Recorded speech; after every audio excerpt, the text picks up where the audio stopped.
रामचन्द्राय जनकराजचामनोहराय मामकाभीष्टदाय महितमङ्गलम् कोसलेशाय मन्दहासदासपोषणाय वासवादिविनुत सद्वरदमङ्गलम् चारुकुङ्कुमोपेतचन्दनादिचर्चिताय हारकटकशोभिताय भूरिमङ्गलम् ललितरत्नकुण्डलाय तुलसीवनमालिकाय जलदसदृशदेहाय चारुमङ्गलम् देवकीसुपुत्राय देवदेवोत्तमाय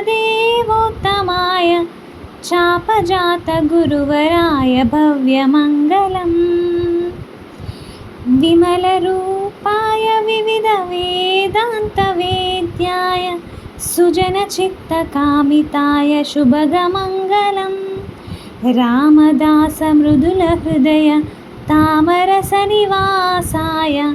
स्वामी भद्रगिरिवराय दिव्यमङ्गलम् दिव्यमङ्गलम् दिव्यमङ्गलम्।